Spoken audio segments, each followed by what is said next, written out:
You are who you are. We are Gun Street Girls, but we are men, and you're watching Undercover.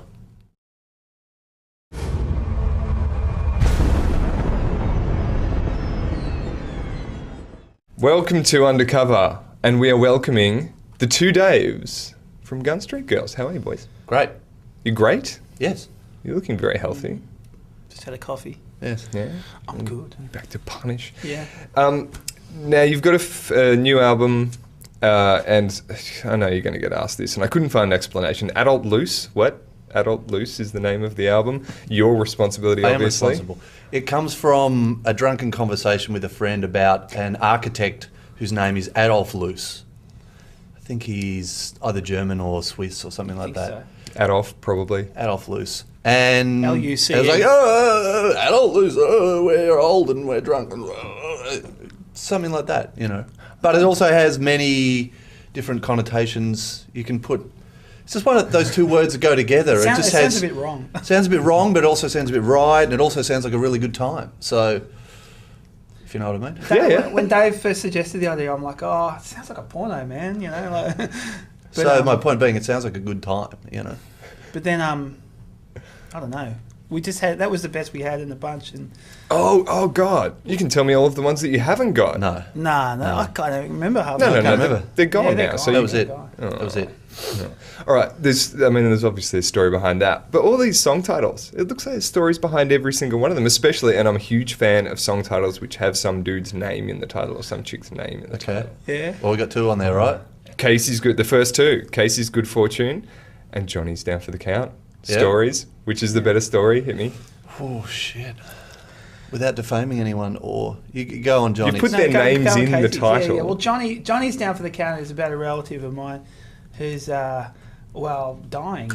So it's That's not what you expected. No, is it? this is no fun at all. No, so this is not much. There's not much of a happy story behind this one, but it's I guess it's about the pain of having to sort of wait for that to happen. In the sense, you know, you kind of when it's someone's at the point where you sort of sit around and just go, you know, fuck any day now. So.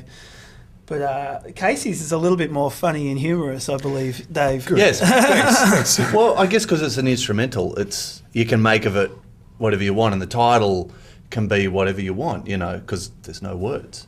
But the feeling is about when the song first came around, then the title is about a guy who is a rather well-known musician.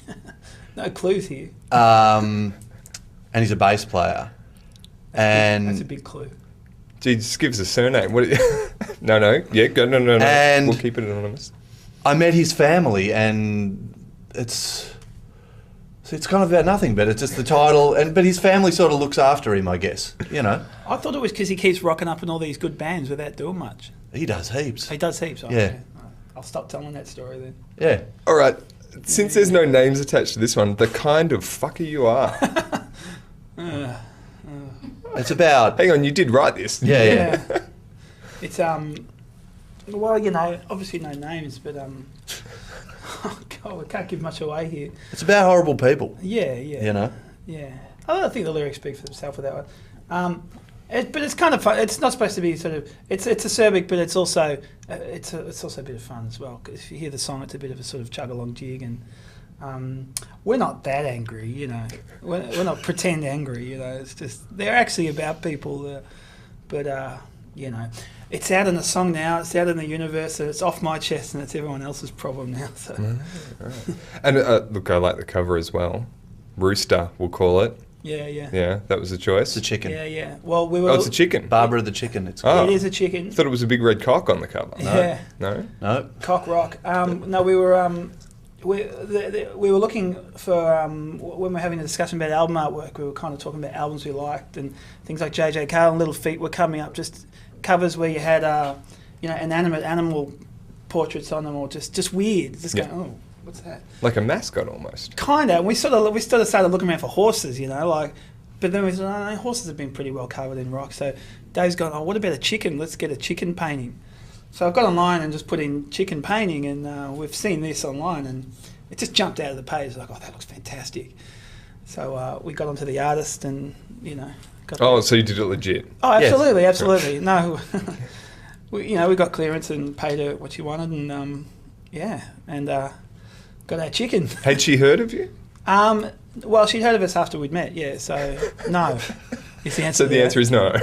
No. She'd heard of Powderfinger though. She said for Oh, some- so not an Australian artist. No, she's American. She's American, and she said, you guys are really good. You remind me of Powderfinger. I'm like, oh.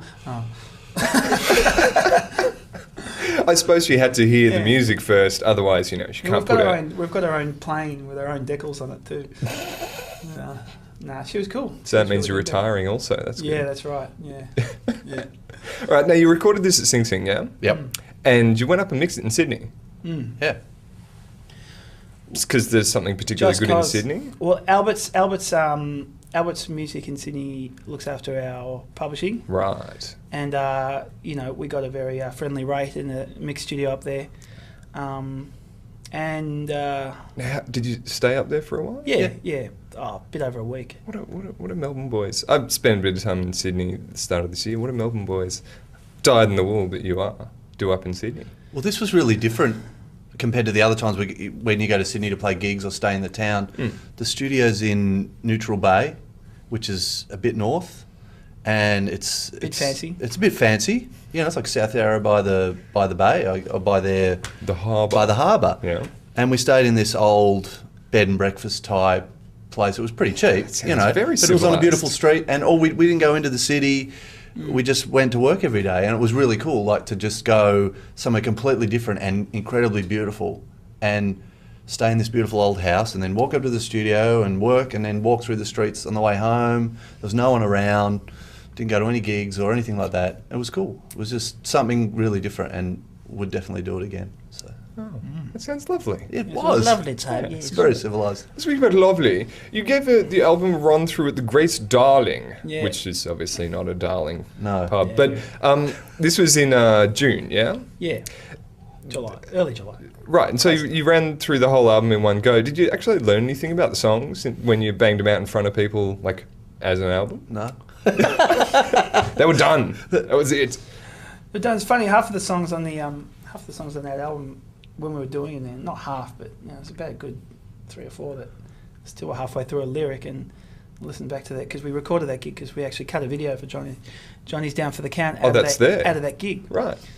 And we're trying to put the lyrics to the words, and it was very hard because there's no lyrics. There was no lyrics at that stage. It was just lots of screaming and improvising. On the spot. That's why you had to put the actual lyrics on the screen. Yeah, just fill frames with fill the blanks with some supers. Yeah. Nice. But yeah, it was. This all seems quite quick. It's only been a year since the debut self-titled. Yeah, well, I'm always writing songs, and we're always rehearsing, and we just kind of thought, we've got some really good songs here. Let's just, why dither? Why we're not trying to make Sgt. Pepper? Let's get them out there. Let's get them out. They're better out there than in mine or Dave's hard drive. They need to be out. And you can do this now that you're kind of running the show yourself. Yeah, you can yeah. put out whatever you want, whenever you want. I've always wanted to do it like that, because it was always a record company or someone else saying no, wait, and 3 or 4 years go by. Sometimes it's like, oh god. Do albums get better though if you've been tinkering with them for years? I don't think so necessarily. Oh, possibly, but I don't. I think each record's different, so we might make the next one and take 6 months. I don't know.